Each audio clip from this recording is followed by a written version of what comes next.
ನಮಸ್ಕಾರ ಎಲ್ರಿಗೂ. ನಾನು ನವ್ಯ ಅಜಿತ್ ಫ್ಯಾಷನ್ ಹೌಸಿಂದ. ಸೊ ಇವತ್ತು ಟ್ಯೂಸ್ಡೇ ಅಂದರೆ ಟಾಕ್ ವಿತ್ ನವ್ಯ. ಸೊ ನಿನ್ನೆ ಶಾಪಲ್ಲಿ ಒಂದು ಚಿಕ್ಕ ಇನ್ಸಿಡೆಂಟ್ ಆಯಿತು. ಒಬ್ಬ ಕಸ್ಟಮರ್ ತಮ್ಮ ಮಗುವಿನ ಬರ್ಡೇಗೆ ಡ್ರೆಸ್ ಬೇಕು ಅಂತ ಬಂದಿದ್ದರು. ನಾನು ಅವ್ರಿಗೆ ಡ್ರೆಸ್ಗಳನ್ನೆಲ್ಲ ತೋರಿಸಿ ಪ್ರೈಸ್ ಹೇಳಿದೆ. ಅವರು ಡಿಸ್ಕೌಂಟ್ ಕೇಳಿದ್ರು. ಓಕೆ ಅಂತ ಅಂದ್ಬಿಟ್ಟು ಡಿಸ್ಕೌಂಟ್ ಕೂಡ ಕೊಟ್ಟೆ.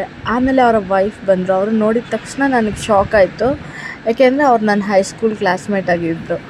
ಆದರೆ ಒಂದು ವಿಷಯ ಏನಪ್ಪ ಅಂದರೆ, ನಾನು ಸ್ಕೂಲಲ್ಲಿದ್ದಾಗ ತುಂಬ ಇಂಟ್ರೋವರ್ಟ್ ಪರ್ಸನ್ ಆಗಿದ್ದರಿಂದ ಕ್ಲಾಸ್ಗೆ ಹೋಗೋದು, ಫಸ್ಟ್ ಬೆಂಚ್ ಕೂತ್ಕೊಳ್ಳೋದು, ಕ್ಲಾಸ್ ಮುಗಿದ್ಮೇಲೆ ಮನೆಗೆ ಬರೋದು ಅಷ್ಟೇ. ನನ್ನ ಫ್ರೆಂಡ್ ಸರ್ಕಲ್ ಕೂಡ ತುಂಬಾ ಚಿಕ್ಕದು, ಯಾರ ಜೊತೆನೂ ಅಷ್ಟು ಮಾತಾಡ್ತಾ ಇರಲಿಲ್ಲ. ಹಾಗಾಗಿ ನಿನ್ನೆ ಅವ್ರನ್ನ ನೋಡಿದಾಗ ಹಾಯ್ ಅಂತ ಹೇಳಿದರೂ ಕೂಡ ಅದು ತುಂಬಾ ಅಕ್ವರ್ಡ್ ಫೀಲ್ ಆಯಿತು. ಏನು ಮಾತಾಡಬೇಕು ಅನ್ನೋದೇ ಗೊತ್ತಾಗಲಿಲ್ಲ. ಅವ್ರು ಹೋದ್ಮೇಲೆ ನಾನು ನನ್ನ ಹಸ್ಬೆಂಡ್ಗೆ ಹೇಳಿದೆ, ಅವ್ರು ನನ್ನ ಕ್ಲಾಸ್ಮೇಟು ಅಂತ.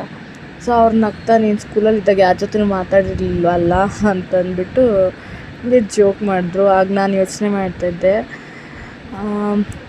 ಇವತ್ತು ನಾನು ಕ್ಯಾಮ್ರಾ ಮುಂದೆ ಕೂತ್ಕೊಂಡು ಮಾತಾಡ್ತೀನಿ, ರೀಲ್ಸ್ ಮಾಡ್ತೀನಿ, ಯೂಟ್ಯೂಬ್ ವ್ಲಾಗ್ ಮಾಡ್ತಾಯಿದ್ದೀನಿ. ಪ್ರತಿದಿನ ಶಾಪ್ಗೆ ಎಷ್ಟೋ ಹೊಸ ಜನ ಬರ್ತಾರೆ, ಅವ್ರ ಜೊತೆ ಮಾತಾಡ್ತೀನಿ ತುಂಬ ಕಂಫರ್ಟಬಲಾಗಿ. ಒಂದೊಂದು ಸತಿ ಅನಿಸುತ್ತೆ ಇದು ನಿಜವಾಗ್ಲೂ ನಾನಾ ಅಂತ. ಬಹುಶಃ ನಾನು ಫುಲ್ ಎಕ್ಸ್ಟ್ರೋವರ್ಟ್ ಪರ್ಸನ್ ಆಗಿಲ್ಲ, ಬಟ್ ಇದು ಲೈಫು, ಬಿಸ್ನೆಸ್ಸು, ಜನರ ಜೊತೆ ಬೆರೆತು ಅನುಭವ ಇವೆಲ್ಲ ನನಗೆ ಸ್ವಲ್ಪ ಕಾನ್ಫಿಡೆನ್ಸ್ ಕೊಟ್ಟಿದೆ ಅನಿಸುತ್ತೆ. ಸೊ ನಿಮಗೂ ಹೀಗೆ ಅನಿಸುತ್ತಾ ಯಾವತ್ತಾದರೂ?